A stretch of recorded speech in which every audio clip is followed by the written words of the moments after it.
तब कथामृतं तप्तजीवनं कविभिरीडितं कल्मषापहं श्रवणमंगलं श्रीमदाततं भुवि गृह्णन्ति ये भूरिदा जनाः।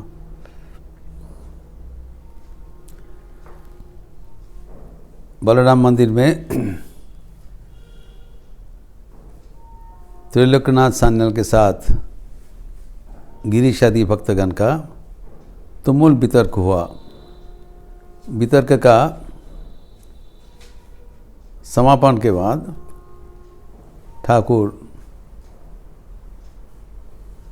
त्रैलोक्य के साथ मिष्टालाप कर रहे हैं एवं उनको मिष्टान्न आदि भोजन कराने के लिए बलराम भवन का भीतर में भेज दिया।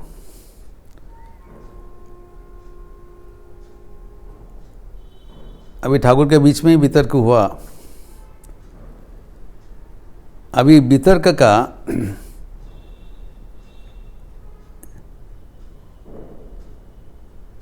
क्या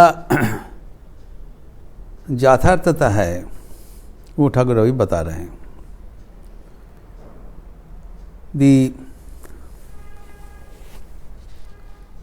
necessity for such debates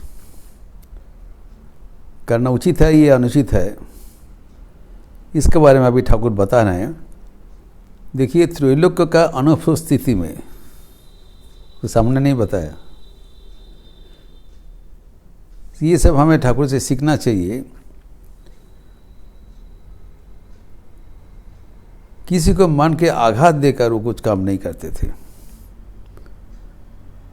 Trilokya महातार्किक है, तर्क करना है उसका आदत है, करने दीजिए, उसको रोकना नहीं चाहिए, उसमें हित भी विपरीत होगा। लेकिन भक्तगण को ये तर्क में अंशग्रहण करना चाहिए और कितना तक करना चाहिए, टू व्हाट एक्सटेंट, ये ठाकुर बता रहे हैं। इसलिए ये तर्क का जो उपसंहार है ये बहुत ही महत्वपूर्ण है, जो कि मास्टर महोदय विस्तार से उल्लेख किया है। तो ठाकुर कहते हैं गिरीश घोष को, आदि भक्तगण को,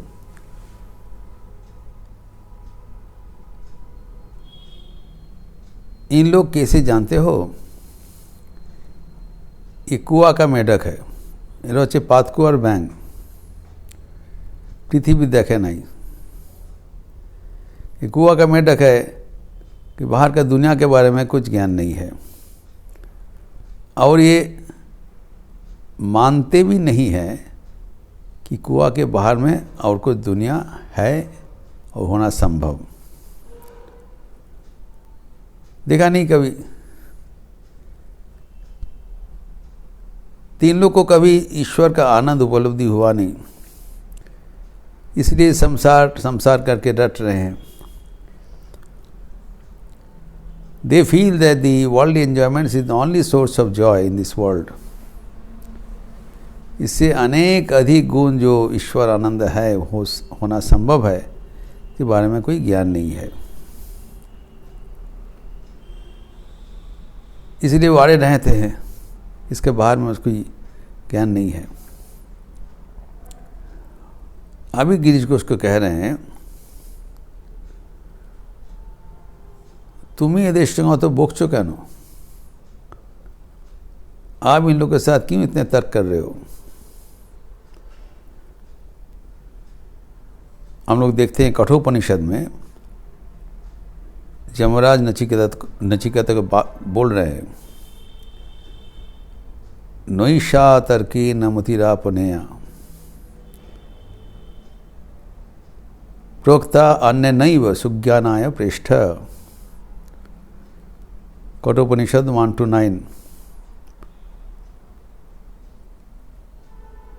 हे प्रेष्ठ, हे प्रियतम, नचिकेता को बता रहे, बहुत तारीफ किया।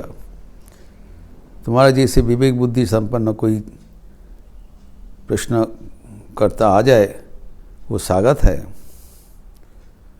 लेकिन ये जो ज्ञान है ये तर्क के भीतर से सिद्ध नहीं होगा। तर्क से ज्ञान लाभ संभव नहीं है।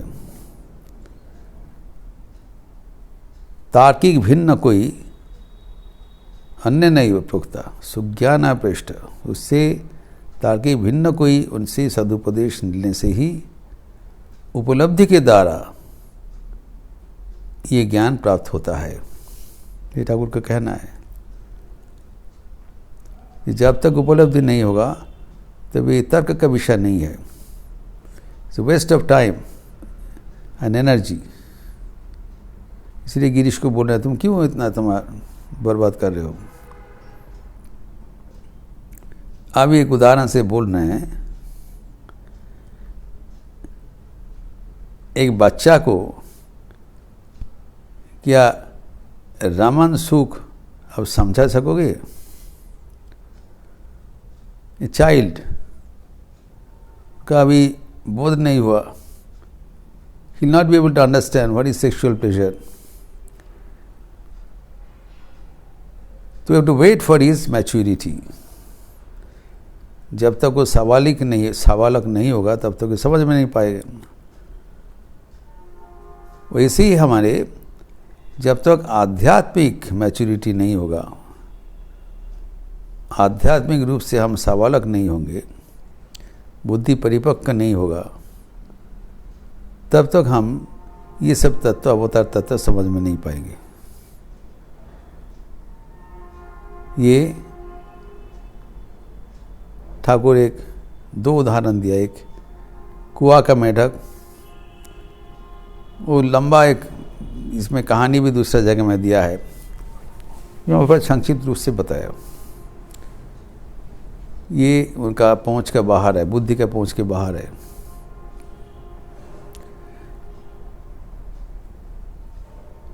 इसलिए ये सोचते हैं कि संसार में विषय आनंद के साथ भी ईश्वर आनंद हम लेना चाहिए, जो कि संभव नहीं होगा।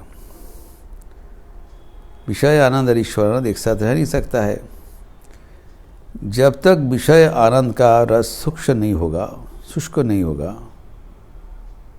तब तक ईश्वर आनंद में रुचि नहीं पैदा होगा। दो एक साथ नहीं होता है।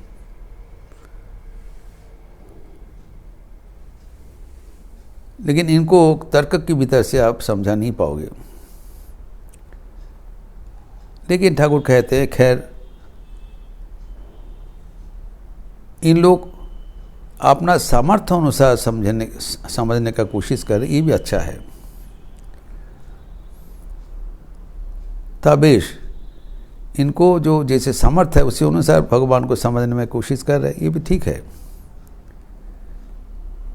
जैसे रामचंद्र को ठाकुर यहाँ कहते हैं, भगवान रामचंद्र जब अवतार ग्रहण किए थे तब सिर्फ 12 ऋषि 12 ऋषिज उनको पहचान पाया, बाकी सब पहचान नहीं पाया। जिसको जैसे सामर्थ्य है उसी अनुसार उनको देखा है। जब वनवास काल में श्री रामचंद्र खुद चलकर ऋषियों के कुटीर में पहुंचते थे और प्रणाम करके उनका आशीर्वाद भिक्षा करते थे। और उन लोग कहते थे भी कि राम हम लोग सुने हैं दशरथ नंदन के रूप से स्वयं भगवान अवतीर्ण हुए हैं और आप हमारे सामने अभी विराजमान हो। लेकिन खेद है, आपको हम भगवान नहीं स्वीकार कर सकता हूँ। आपको भगवान मानने के लिए हम स्वीकार नहीं कर सकता हूँ। श्री रामचंद्र ने मुस्कुराते हुए ऋषियों का आशीर्वाद भिक्षा करते हुए प्रस्थान किया। ये नहीं बताया कि देखो आँख खोल के तुम्हारे सामने कौन खड़े हैं। जिसको जिसका प्रस्तुति है उतना ही भगवान को उसी अनुसार वो मानेंगे। तो ठाकुर कहते कोई भगवान को साधारण मनुष्य समझते हैं, कोई साधक समझते हैं और फिर 2-4 व्यक्ति भगवान भी समझते हैं, अवतार समझते हैं। কেহ বলে তুমি সাধক প্রধান, কেহ দেয় তোমার দেবতার মান, গৌরব সব ত্যাজিয়ে দিয়েছি হৃদয়ে আসন দান। আপনি করিলে আপনার पूजा, আপনার स्तुति गान। कोई आपको साधक कहते हैं, कोई आपको देवता कहते हैं, तो मैं ये सब छोड़ के मेरा प्यार आपको चरणों में स्थापन कर दिया। जो आध्यात्मिक मार्ग का प्रतीक है, वो भगवान को जांच करना उसके लिए संभव नहीं होता, छोड़ देता है। भगवान को अपना समझकर प्यार निवेदन करते हैं। लेकिन जिसको जैसे पूंजी है वो उस अनुसार भगवान को ग्रहण करते, इवैल्यूएट करते हैं।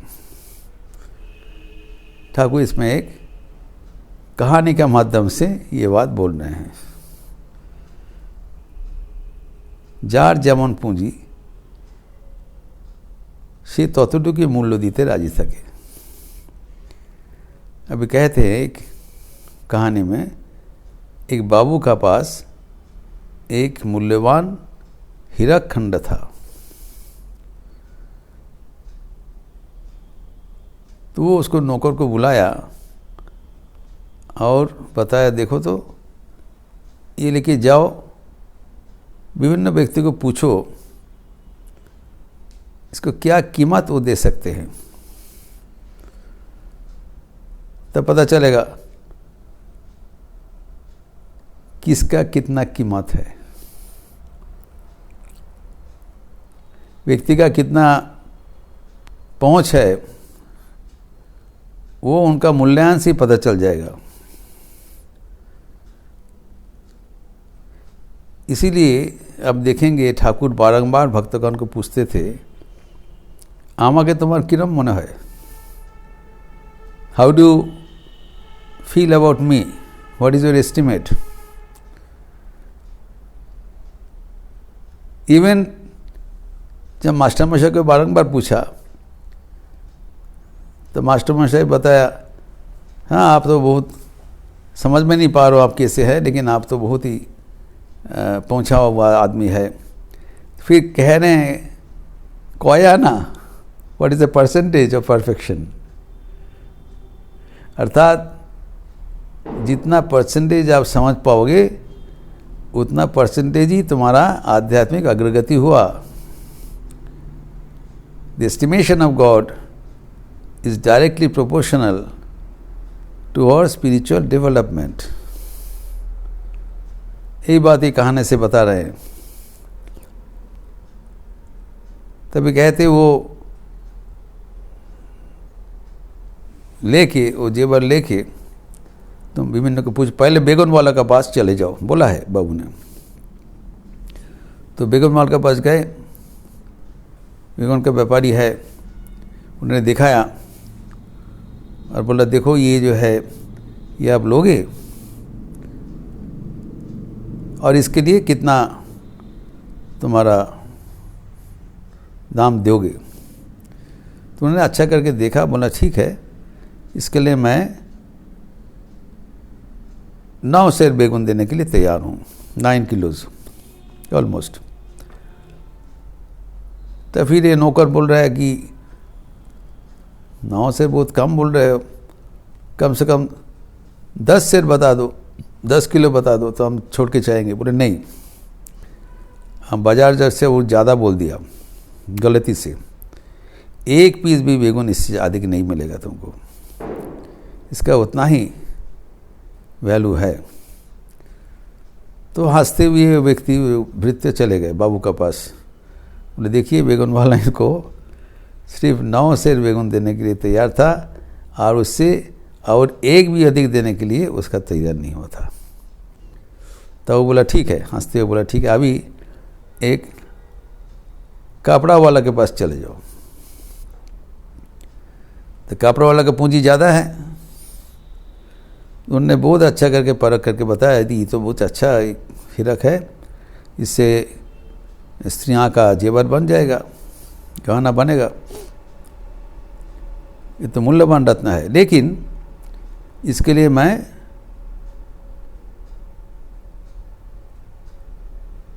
जो कपड़ा जो देने वाले हैं वो तो 9 यूनिट्स कपड़ा हम देंगे, इससे ज़्यादा नहीं। तो मानिए 9 मीटर 9 गज जो बोला है उतना देंगे। तो बोला थोड़ा बढ़ाइए इसको, नहीं ये बोला था कपड़ा वाला, इसके लिए 900 रुपया देंगे। यहाँ ठाकुर उल्लेख किया है 900 रुपया देने के लिए मैं तैयार हूँ। तो व्यक्ति बताया 900 बहुत कम बोल रहे हैं आप, कम से कम पूरा 1000 रुपया दे दीजिए। ठाकुर बहुत सुंदर करके रोचक करके प्रसंग किया है, और वो हमारे जो भगवान के एस्टीमेट के साथ एकदम मैच कर जाता है। हम लोग कैसे तोल मोल करते हैं भगवान को भगवान रूप से मानने के लिए, कितना हम लोग इनकार करते हैं। ठाकुर खुद ही बता रहे हैं, एक सांकेतिक कहानी है। 900 रुपया कोट किया, कहते हैं कम से कम 1000 रुपया तो बोलो। कहते नहीं नहीं वो ज़्यादा बता दिया, 900 से 1 पैसे 1 रुपया भी ज़्यादा नहीं देंगे, उतना एक पर्याप्त है। तो फिर वापस आ गया हंसते हुए, और बाबू ने वो भृत्य को बोल रहे हैं नौकर को, बोले ठीक है अभी तुम शहर के जौहरी के पास चले जाओ। तो जाके जौहरी के पास पहुंचा और वो हीरक खंड को दिखाया। जैसे ही देखा जौहरी बोला इसके लिए 1 लाख रुपया दूंगा। ये कहाँ से मिला? बहुत मूल्यवान रत्न है।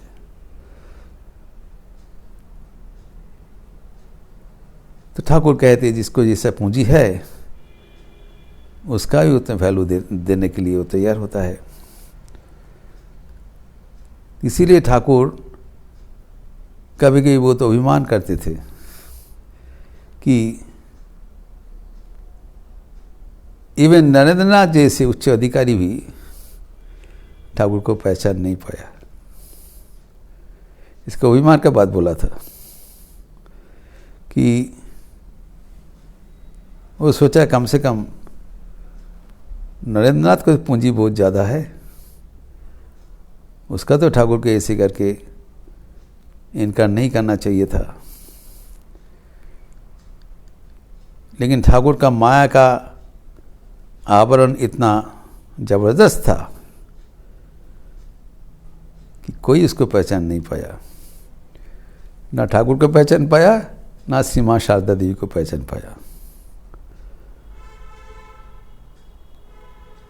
नरेंद्रनाथ कहा था श्री माँ शारदा देवी के बारे में, माँ ठाकुर की वस्तु तुम्हारा के ही बोझो नहीं, आँखों न बोझो ना।